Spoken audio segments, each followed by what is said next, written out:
47 days after Kim Tae died protecting his sister, the last Federation stronghold fell to human forces. The fortress moon of Terminus had been the final refuge for alien commanders, who refused to surrender, but even their most secure position could not withstand the coordinated assault of the Liberation Fleet. Captain Lim Hae stood on the bridge of her flagship watching as the last Federation battle station exploded in a brilliant flash of light. The war that had consumed the galaxy for more than a month was finally over. Not a single world remained under alien control, and the empire that had ruled for over 1,000 years was nothing more than scattered refugees fleeing human justice. The cost had been terrible, with millions of lives lost on both sides, but humanity had proven that even the mightiest empire could fall when pushed too far. The species that had been dismissed as weak and primitive had destroyed their oppressors through a combination of careful planning, brilliant tactics, and sheer determination. Hae opened a communication channel that reached every human settlement in the galaxy, as well as the alien species that had joined their cause. Today we celebrate not just military victory, but the birth of a new age of freedom, she announced. The tyranny that enslaved our people for generations is ended forever. On New Sol Colony, where the rebellion had begun, Kim Min stood before a massive crowd gathered in the same square where her brother had been executed. She was no longer the frightened child who had watched aliens take Tae away, but a young leader who had helped coordinate resistance operations across multiple worlds. In her hands she held the energy rifle that had killed her brother, now transformed into a symbol of the freedom his sacrifice had purchased. The weapon had been recovered from Commander Vex after his capture and would be displayed in the Memorial Museum, being built to honor all those who had died for liberation. My brother believed that humans protect each other, that we take care of our families, and that we never give up, Min said to the crowd that had gathered to hear her speak. His death reminded the entire galaxy of who we really are and what we are capable of when we stand together. The memorial behind her was still under construction, but already showed the scope of human loss during the Federation years. Millions of names were being carved into black stone walls, each representing someone who had died in alien experiments, been killed for resisting oppression, or simply worked themselves to death in Federation labor camps. But the memorial also celebrated the courage of those who had fought back.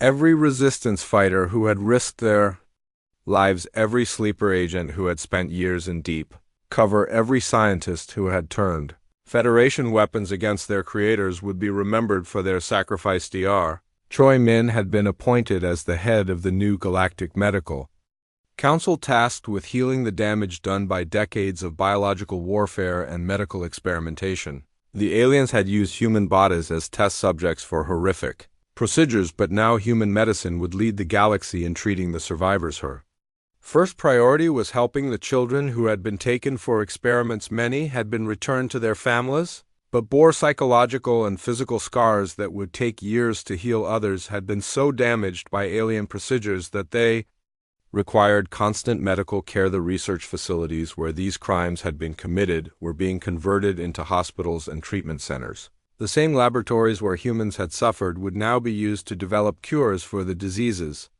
The Federation had created Park Han had become the galaxy's most celebrated computer specialist, but he used his skills to build communication networks that connected liberated worlds and helped coordinate relief efforts. His hacking abilities that had once made him a wanted criminal were now essential for establishing the new government.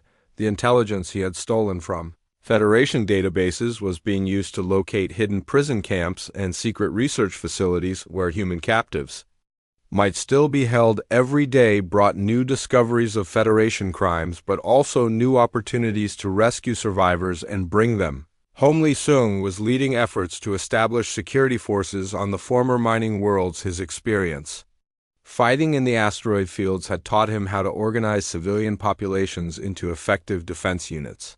The galaxy was still dangerous, with Federation remnants and criminal organizations trying to take advantage of the chaos, but Seung was not just building military forces, he was also helping former slaves and prisoners adjust to freedom.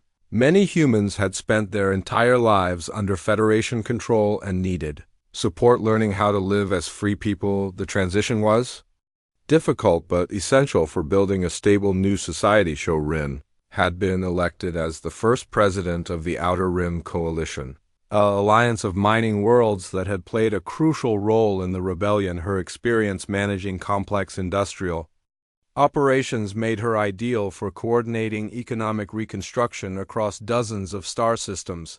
The former Federation infrastructure was being rebuilt under human leadership, with representatives from allied alien species who had supported the rebellion. The brutal forced labor systems were replaced with fair employment practices, while the resources that had been stolen to feed the Federation war machine were now used to improve life for everyone. New constitutional conventions were being held on every liberated world as humans and their allies worked to establish governments based on freedom and equality. The process. 24 hours after the rebellion began, the true scope of human preparation became clear across the galaxy.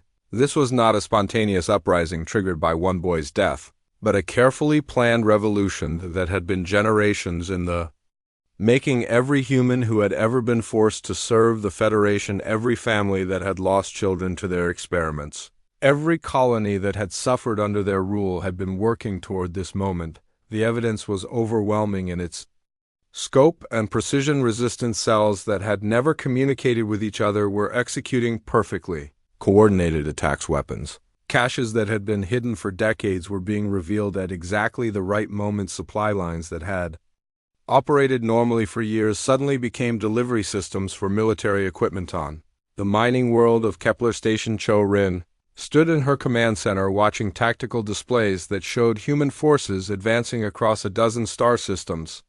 Her miners had revealed themselves as a fully equipped military division with advanced weapons training and detailed knowledge of Federation weak points. The transformation was remarkable. Workers who had seemed completely loyal to their alien masters just days before were now leading assault teams with military precision. Farmers became tank commanders. Factory workers turned into fighter pilots. Shopkeepers revealed themselves as intelligence operatives who had been gathering information for years. Ren opened a communication channel to resistance leaders across the galaxy and began coordinating the next phase of their campaign.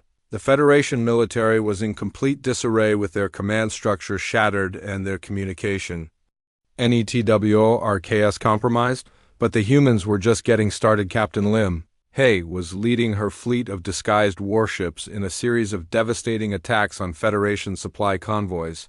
The ships that had appeared to be simple cargo transports were revealing weapon systems that matched or exceeded anything in the Federation arsenal. Her flagship, the vessel that Federation records showed as a grain hauler, was actually a battlecruiser, armed with experimental plasma cannons and shield generators. The cargo holds that were supposed to contain agricultural products were instead packed with fighter craft and assault troops. We have been preparing for this day longer than most of you realize, Hay announced to her crew as they approached their next target. The Federation thought they were using us to build their empire, but we were actually learning everything we needed to destroy them. The target was a Federation logistics hub that supplied military equipment to 3 different sectors. The facility was heavily defended with orbital weapons, platforms, and a garrison of elite troops, but the humans who had built and maintained those defenses knew exactly how to defeat them. Hay's ships emerged from hyperspace in a formation that should have been impossible for cargo vessels to achieve. The Federation defenders barely had time to raise alerts before the human fleet opened fire with weapons that had been hidden for years. The orbital platforms that were supposed to protect the logistics hub instead began firing on the Federation ships as human technicians activated override codes they had secretly installed. The garrison troops found their own base turning against them as security systems locked them out of critical areas. Within hours, the facility was under human control, along with enough military supplies to equip armies on a dozen worlds. The Federation had been unknowingly stockpiling weapons for their own enemies. The irony was not lost on the human fighters who began distributing the captured equipment. Similar victories were being reported throughout the galaxy as human forces demonstrated tactical knowledge and military capability that shocked their former masters. The Federation had spent decades teaching humans how to maintain their technology, operate their weapons, and understand their strategies. Now, all of that knowledge was being turned against them. with devastating effectiveness. The servants had become warriors, and they were fighting with the fury of people who had nothing left to lose. Dr. Choi Min was coordinating biological warfare operations from her laboratory on Harmony.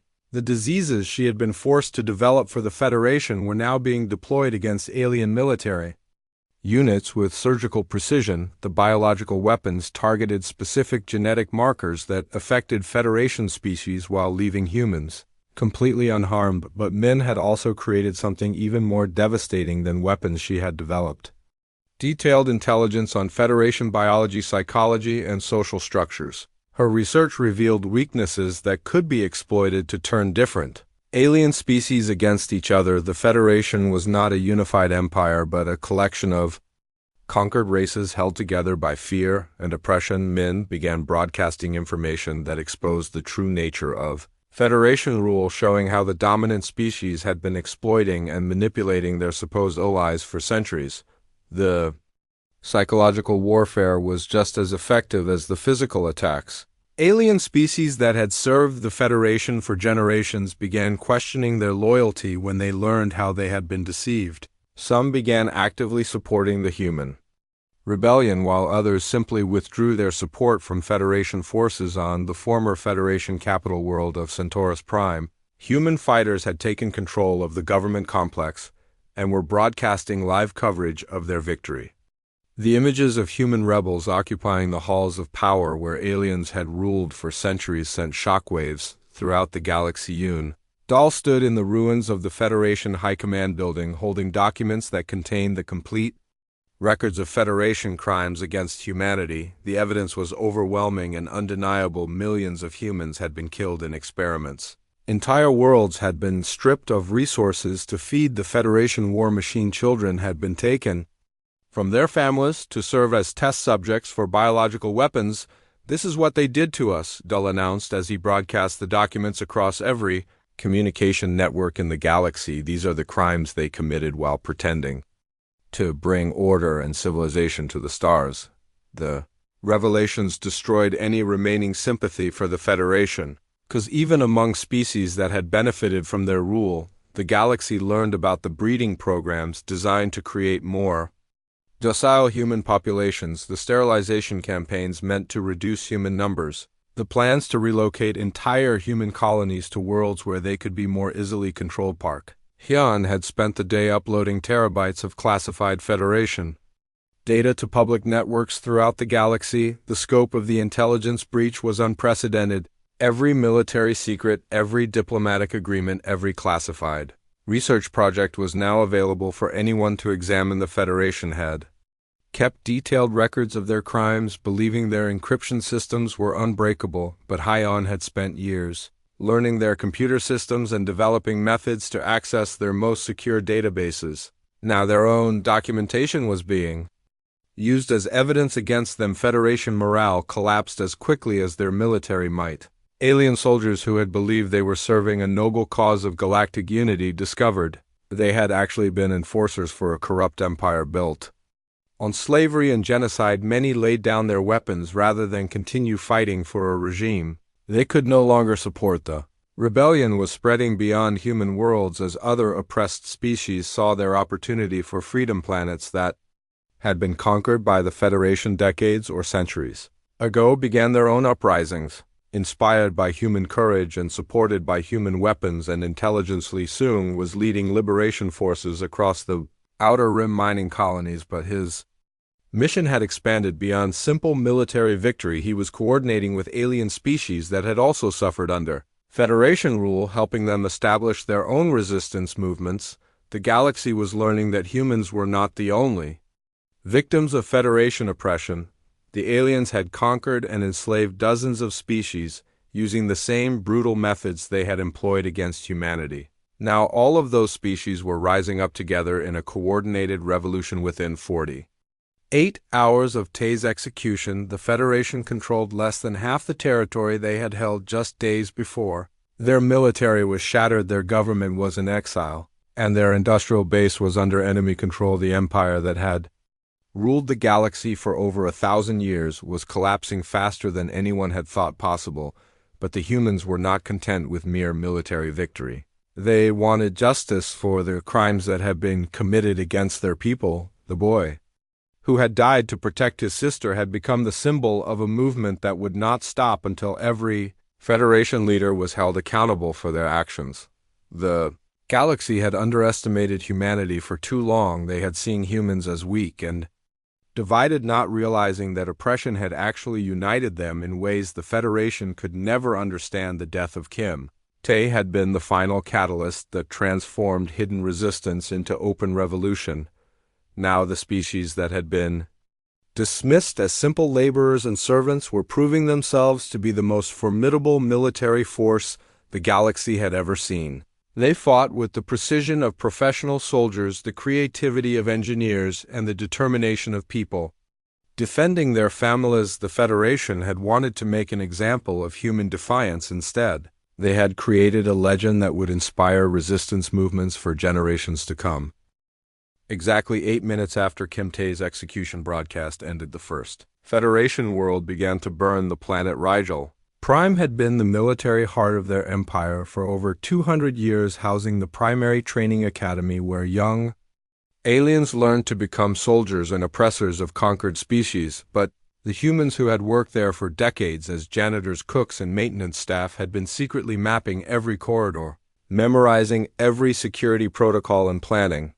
For this exact moment, Nam Ki had served as a security officer in the academy for 7 years, gaining the complete trust of his alien supervisors, who saw him as a model of human obedience. When the coded signal reached him, Nam Ki was standing in the main armory pretending to conduct a routine inspection. The Federation officers around him had no idea that the quiet human they trusted with their weapons was about to turn those same weapons against them. P moved with lightning speed, grabbing energy rifles from the weapon racks and tossing them to other human workers who had been waiting for this moment. The aliens in the armory barely had time to register what was happening before they found themselves staring down the barrels of their own weapons throughout the massive academy complex. Similar scenes were playing out as human staff members revealed their true nature. The cook, who had served meals for 5 years, suddenly became a demolitions expert, setting off explosive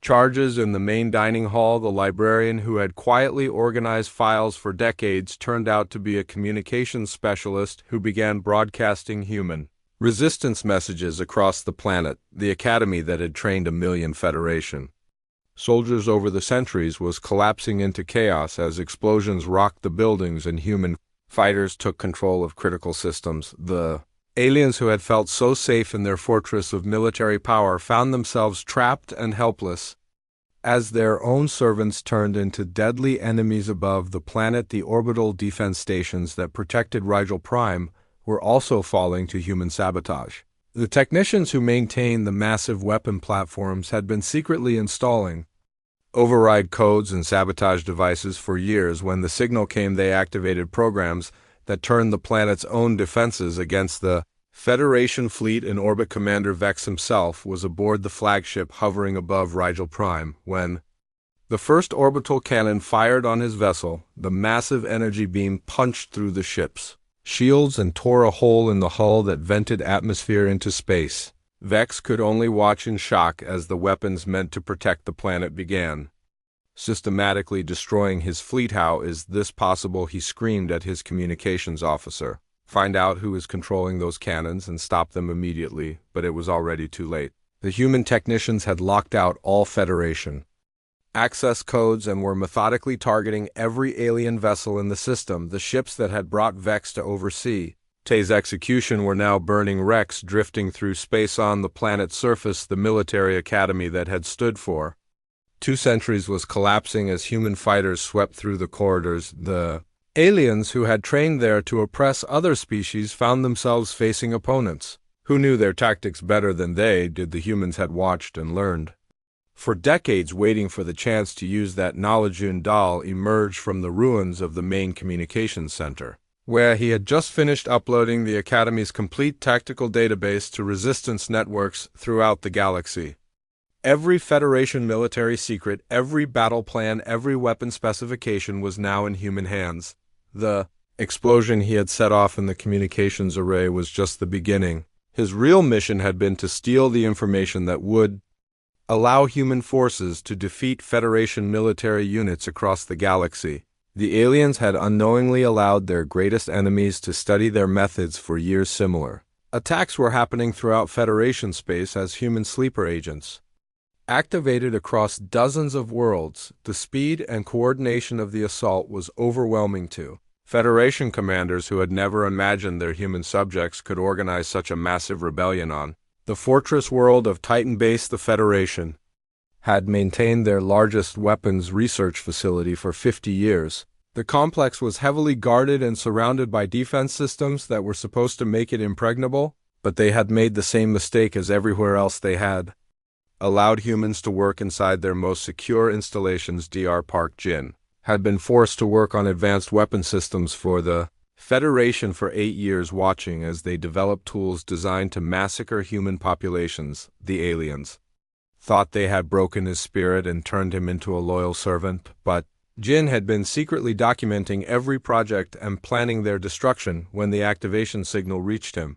Jin was in the main laboratory surrounded by prototype weapons that could destroy entire cities. The Federation scientists working beside him had no idea that their trusted human colleague was about to turn their own creations against them. Jin activated hidden programs in the laboratory computers that began overloading the experimental weapon systems. The energy containment fields that held the most dangerous prototypes suddenly failed, causing massive explosions that ripped through the research complex. The weapons the Federation had designed to kill humans instead destroyed their own facility. Throughout the base, human workers were revealing themselves as saboteurs and fighters. The cleaning staff turned out to be demolitions experts who had been placing explosive charges in critical systems for years. The cafeteria workers were actually weapons specialists who began distributing hidden arms caches to other humans. The fortress that was supposed to be impregnable fell within hours as the humans who had built and maintained it turned every system against their former masters. The Federation garrison found themselves trapped in a facility that was collapsing around them while human fighters systematically hunted them through corridors they knew better than their enemies in the hyperspace lanes between worlds. Federation fleets attempting to respond to the rebellion found themselves facing an unexpected threat. The human crews who had worked on hyperspace beacon maintenance for decades had been secretly installing weapons and mines in the transit corridors. Captain Lim commanded what the Federation believed was a simple cargo transport carrying supplies between colonies. But when the rebellion began, her ship revealed its true nature as a heavily armed warship packed with volunteers from a dozen worlds. The cargo holds that were supposed to contain food and medical supplies actually held weapons, ammunition, and fighter craft. Hayes' fleet of disguised warships engaged Federation battle groups throughout the galaxy, using their intimate knowledge of alien tactics and weaknesses to win victory after victory. The Federation commanders found themselves fighting enemies who knew their every move before they made it. The psychological impact of the rebellion was just as devastating as the physical attacks throughout the galaxy. Alien species that had served the Federation for centuries began questioning their loyalty as they learned the truth about Federation crimes against humanity. Dr. Choi Minutes biological warfare research had been broadcast across every communication network, showing the galaxy the horrific experiments performed on human children.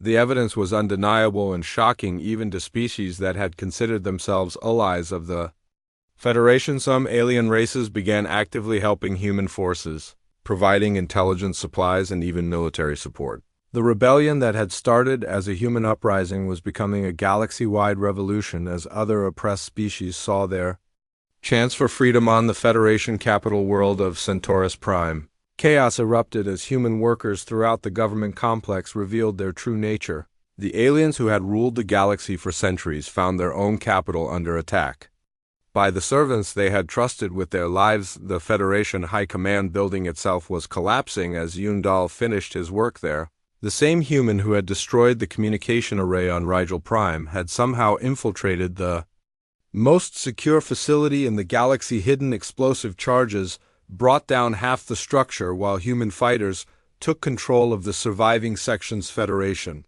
Leaders who had never imagined they could be threatened in their own capital found themselves fleeing through the ruins of their government as human rebels hunted them through the smoking corridors. The empire that had ruled for 1,000 years was crumbling in a matter of hours. The speed of the collapse was breathtaking, but it was also inevitable. The Federation had built their empire on the assumption that the species they conquered would remain weak and divided. They had never considered that their own arrogance and cruelty would unite their enemies against the mass. Reports poured in from across the galaxy. It became clear that this was not just a rebellion, it was the complete destruction of everything the Federation had built. Their military was shattered, their government was in ruins, and their most secure installations were burning. The boy who had died to protect his sister had become the spark that ignited a fire that would consume the entire galaxy. The Federation had wanted to make an example of human defiance, but instead they had created a symbol that inspired the greatest uprising in galactic history. Commander Vex drifted in an escape pod among the wreckage of his fleet, watching as Rigel Prime burned beneath him. The executee. 8 minutes after Kimtei's execution ended, the first Federation communication array exploded in a brilliant flash of light that could be seen from orbit. The massive structure on Rigel Prime had been monitoring human communications for 30 years, but the human technicians who maintained it had been secretly installing explosive charges in critical systems for months. Yundal had worked as a simple maintenance worker at the facility for 5 years. His supervisors saw him as a quiet, loyal employee who never caused trouble. They had no idea he was actually a demolitions expert who had been planning the destruction of their most important intelligence gathering station. The explosion sent debris raining down across the capital city while emergency sirens wailed throughout the night. Federation forces rushed to the scene, but they found only twisted metal and burning electronics. The humans who had worked there were nowhere to be found. Similar explosions were occurring across Federation space as human workers revealed their true nature. Communication stations, defense platforms, and command centers that had operated smoothly for decades suddenly erupted in flames as hidden sabotage devices activated on the industrial world of Iron Gate. Kangsu stood in the main control room of the orbital shipyards, watching as thousands of human workers took control of the massive facility. The Federation overseers had been overwhelmed within minutes, most of them locked in secure holding cells, while a few had been allowed to escape in shuttles to spread word of what was happening. Su looked out through the massive windows at the ships under construction. Dozens of half-completed battlecruisers hung in the construction bays, their hulls gleaming under the industrial lighting. These vessels had been intended to strengthen Federation fleets, but now they would serve a different purpose entirely. Attention all workers, Su announced over the facility-wide communication system. We are no longer building ships for our oppressors. From this moment forward, every vessel that leaves these docks will serve the cause of human freedom. The workers cheered as they began activating hidden weapon systems that had been secretly installed in the ship's plasma cannons emerged from concealed compartments, while shielding generators powered up with energy readings far beyond Federation specifications. The aliens had unknowingly allowed humans to build the most advanced warships in the galaxy. In the asteroid mining fields, Li Seung was leading his fighters in a coordinated assault on Federation installations throughout the Outer Rim. The aliens had always believed the mining operations were too scattered and poorly defended to pose any threat, but Seung had spent years connecting these isolated facilities into a unified military force. His miners moved through the asteroid fields with practiced efficiency, using their knowledge of the terrain to strike at Federation outposts and supply depots. Heavy mining equipment that had been modified with weapon systems rolled across the rocky surfaces, while demolition charges destroyed alien communication towers. The Federation garrison on Mining Station Alpha found themselves under attack from all directions as Seung's forces emerged from hidden bases throughout the asteroid field. The aliens had superior weapons and armor, but the humans knew every tunnel and cave in the area. They appeared from nowhere, struck hard, and vanished before the enemy could respond. Seung himself led the assault on the main command center, his weathered face grim with determination as he thought about his son. The aliens had taken everything from him, but today he would begin taking everything from them. The heavy mining laser he carried had been modified to cut through Federation battle armor like paper. Meanwhile, on Harmony, Dr. Choi Min was uploading her biological warfare research to resistance networks throughout the galaxy. Her laboratory had become a command center where she coordinated with other scientists who had been secretly working against the Federation. The biological weapons she had developed were already being distributed to human forces across dozens of worlds. The aliens had forced her to create diseases that would target human genetics, but she had also created modified versions that would affect Federation species instead. Their own weapons would be turned against them. Min had also developed something the Federation had never asked for: antidotes and treatments for every biological weapon in their arsenal. Human resistance fighters would be protected while alien forces found themselves vulnerable to diseases they had never encountered. Her communication systems lit up with reports from other worlds as human scientists revealed their true loyalties. Research facilities that had been working on Federation projects suddenly switched to supporting the rebellion. Advanced medical technology and experimental weapons were now in human hands. The agricultural world of new Terra farmer Kim Woo received his coded activation message while working in the fields that stretched to the horizon. The Federation had always seen agricultural worlds as peaceful and harmless, but they had made a serious mistake. The farmers who fed the galaxy had been secretly training as soldiers for years. Wu activated hidden weapon caches buried throughout the farming settlements. The plows and harvesters that worked the fields were quickly converted into armored vehicles, while irrigation systems became supply lines for military equipment. Storage silos that appeared to hold grain actually contained weapons and ammunition. The farming communities across New Terra revealed themselves as military bases as thousands of trained fighters emerged from hidden bunkers. The Federation garrison found themselves facing a well-organized army that knew every road path and hiding place on the planet. In the Vega mining system, Cho Rin stood on the observation deck of her command center watching as her forces took control of the orbital mining platforms. The Federation had always considered the mining operations to be low priority targets, but Rin had turned them into the most heavily fortified positions in the sector. Her miners had spent years secretly fortifying the asteroid facilities and training with military equipment. The heavy machinery they used for mining operations had been converted into weapons platforms that could destroy Federation warships. Mining charges became ship-killing missiles, while ore processing facilities became ammunition factories. The Federation fleet that arrived to investigate the communications blackout found themselves facing defensive positions that were far more powerful than anything they had expected. The mining platforms that had seemed so vulnerable were actually fortress bases armed with weapons that could threaten battleships. Rin opened a communication channel to the Federation commander, who was demanding an explanation for the rebellion. "Your people made a mistake," she said, her voice calm and steady. "You thought we were just miners and farmers and factory workers. You forgot that humans who work with their hands also know how to fight with their hands." Throughout human space, the pattern was repeating as sleeper agents revealed themselves and took control of critical infrastructure. Federation forces found themselves cut off from communications supplies and reinforcements as the humans they had ruled for decades turned against them with devastating effectiveness. The rebellion was not a spontaneous uprising triggered by one boy's death.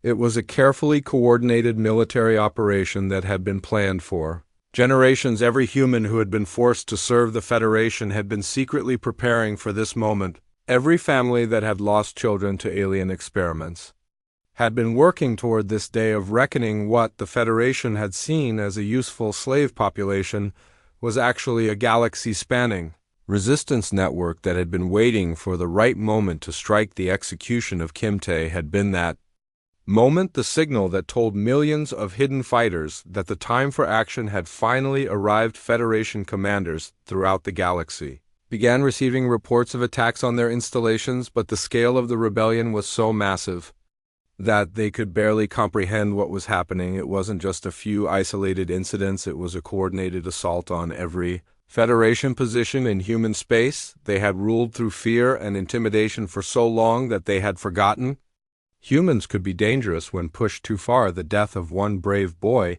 had reminded the galaxy that humans would fight back when their families were threatened, and now every planet the Federation owned was about to learn just how fierce that fight could be.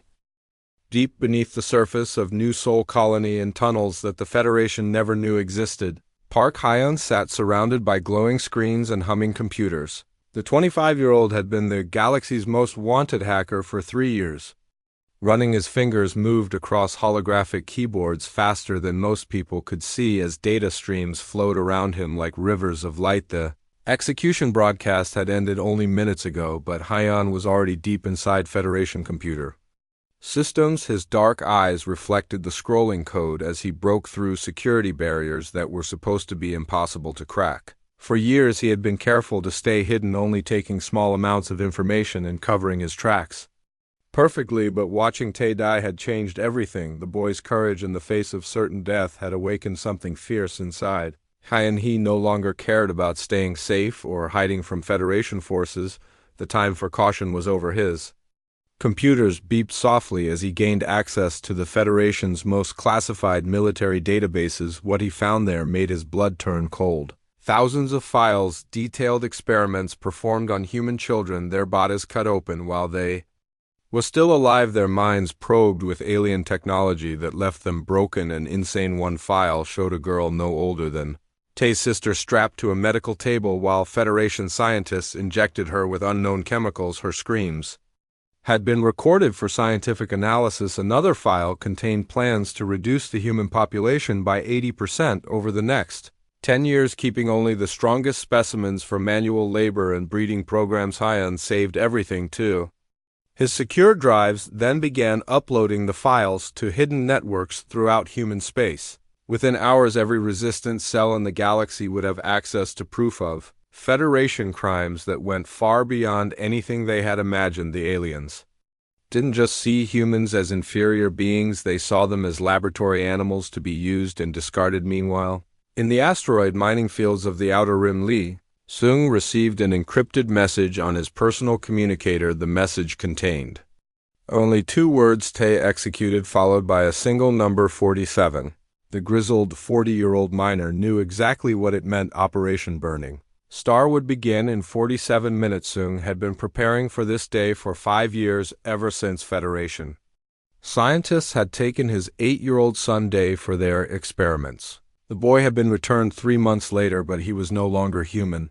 The alien procedures had left him unable to speak or recognize his own father. He died screaming in Seung's arms. 6 months later, since that day, Seung had built a network of resistance fighters across dozens of mining operations. Each asteroid field worker who had lost family to Federation cruelty became part of his growing army. They disguised themselves as simple miners, but underneath their work clothes they carried military-grade weapons and explosives. The mining asteroids were perfect hiding places for their activities. Federation overseers rarely visited the dangerous mining sites, preferring to manage operations from safe orbital stations. This gave Seung's people freedom to train, plan, and prepare for the day when they would strike back. Seung activated his emergency communication system and sent coded messages to 73 different mining operations scattered across the Outer Rim. Each message contained the same simple instruction: execute Burning Star Phase 1 in 30 minutes. On the agricultural world of Harmony, Dr. Choi Min sat in her laboratory staring at the test tubes and chemical compounds that surrounded her workstation. The brilliant scientist had been forced to develop biological weapons for the Federation, under threat of death to her entire family, but watching Tae's execution had given her the courage she needed to finally act. For 2 years, she had been secretly copying every file in the Federation's biological warfare research database. The aliens had forced her to create diseases that would target specific human genetic markers, weapons designed to wipe out entire populations while leaving Federation species untouched. But Min had been clever.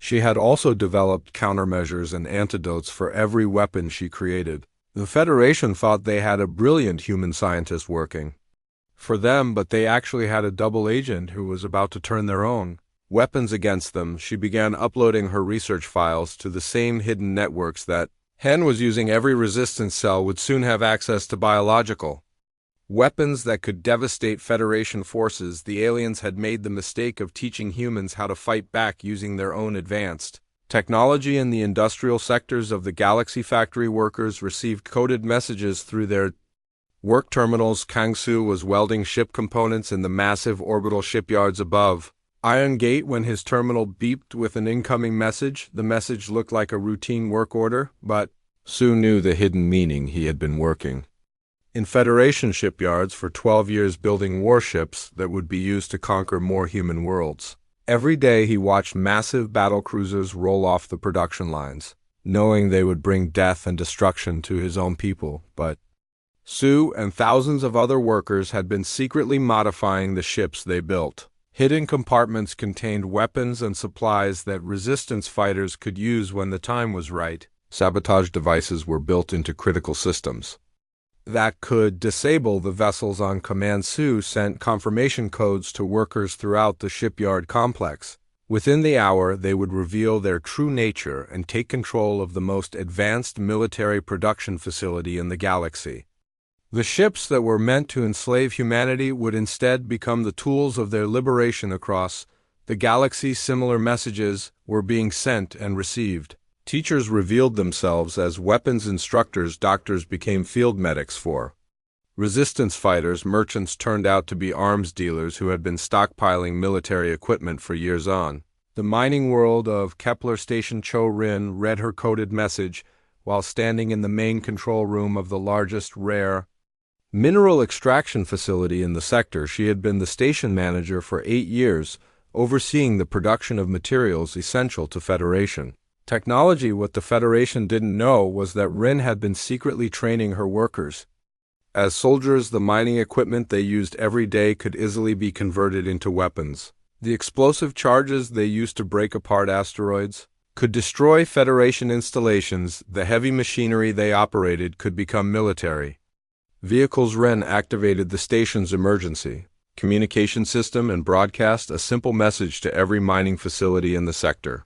The rebellion has begun, she announced. All mining operations are now under human control. Similar announcements were being made throughout human space as sleeper agents revealed themselves and took control of critical infrastructure. The Federation had spent decades placing humans in positions where they could monitor and control them, but those same positions now became weapons that could be turned against their former masters. The speed of the coordinated response was breathtaking. Within minutes of Tay's execution broadcast ending resistance, cells across dozens of star systems were activating emergency communication networks that had been dormant for years suddenly blazed to life with activity in hidden bunkers beneath major cities.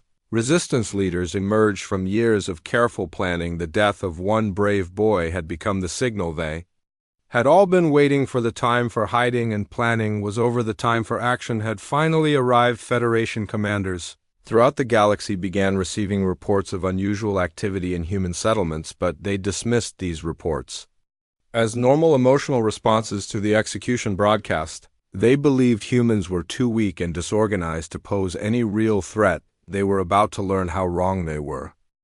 The morning sun cast long shadows across New Seoul Colony as Kim Tae walked through the dusty streets toward the market. His younger sister Min ran beside him, her small hand clutched tightly in his. The 15-year-old boy had promised their mother he would buy food for the week, and he never broke his promises to family. The Federation soldiers appeared without warning. Their massive forms blocked the narrow street between the old buildings. 3 of them stood there with their blue-scaled skin gleaming in the sunlight and their forearms hanging at their sides like deadly weapons. Each soldier wore the black armor of the Galactic Federation with the golden star symbol burning bright on their chest. Commander Vex stepped forward from the group, his reptilian eyes scanning the 2 human children like they were insects to be examined. His voice came out in a low hiss that made both children step backward in fear. "We need subjects for the new experiments," he said, pointing one of his clawed fingers directly at Min. "The female child will come with us now." Tae immediately stepped in front of his sister, his thin frame looking tiny compared to the massive alien soldiers. "No," he said firmly, "she stays with me." The other soldiers laughed at this display of defiance from such a small human boy. One of them reached past Tae to grab Min, but the boy moved faster than anyone expected. He grabbed a metal pipe from the ground and swung it hard against the soldier's arm. The sound of metal hitting alien flesh echoed through the street. The soldier roared in pain and anger, while his companions raised their energy weapons. Min screamed and tried to run, but more soldiers appeared from the other end of the street. They had been waiting for exactly this kind of resistance. "You dare strike a Federation officer?" Commander Vex snarled, his eyes glowing with rage. "This is exactly the kind of behavior that must be stopped with." In minutes, the entire street filled with Federation troops. They surrounded the brother and sister, while curious colonists gathered to watch from their doorways and windows. Everyone knew what happened to humans who fought back against their alien rulers. The punishments were always severe, and always. Tay kept his arms wrapped around Min even as the soldiers grabbed them both. He whispered in her ear that everything would be okay, even though he knew it was a lie. The Federation had ruled over human colonies for more than 50 years, and they had never shown mercy to anyone who opposed them. The soldiers dragged both children to the center of town, where a large platform had been built for public announcements. More Federation troops arrived every minute, along with hovering camera drones that would broadcast everything across the galaxy. This was not just punishment, it was a lesson for every human who might think about fighting back. Commander Vex climbed onto the platform and activated the broadcast system. His image appeared on screens throughout human space, from the mining colonies in the Outer Rim to the factory worlds near the galactic core. Millions of humans would watch what happened next. Citizens of the Federation, he began, his voice carrying across the airwaves.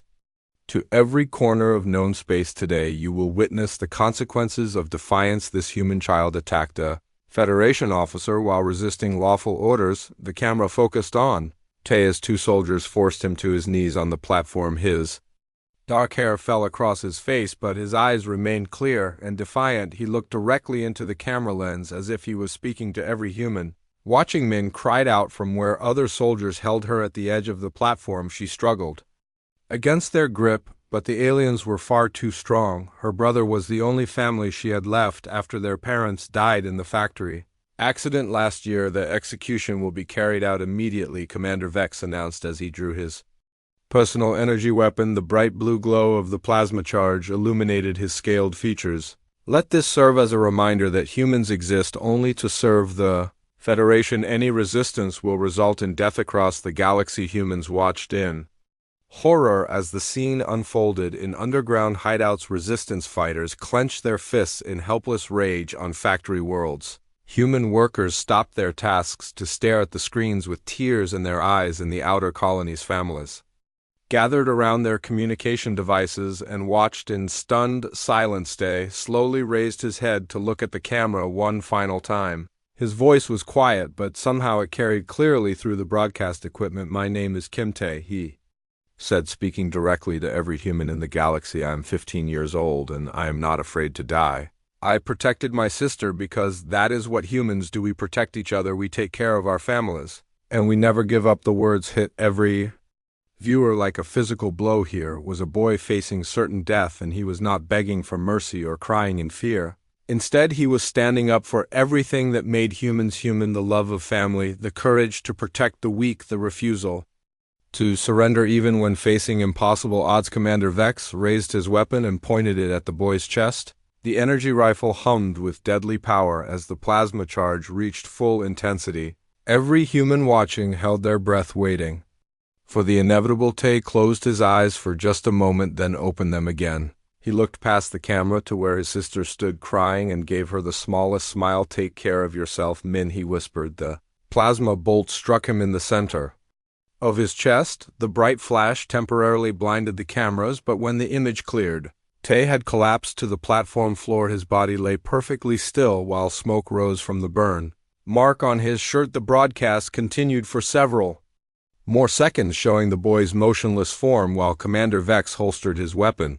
The alien commander looked directly into the camera with satisfaction in his reptilian eyes. "This is the fate of all who oppose the Federation," he declared. "Let it be known throughout human space that resistance leads only to death." The transmission ended with the Federation symbol filling every screen across the galaxy. The golden star, surrounded by rings representing their conquered worlds, seemed to pulse With menacing light as the symbol faded, the final message appeared in bold letters across every human settlement OBY or share his FAT in homes and workplaces throughout human space. The screens went dark, leaving millions of people staring at blank displays. The silence that followed was deafening. Nobody spoke, nobody moved.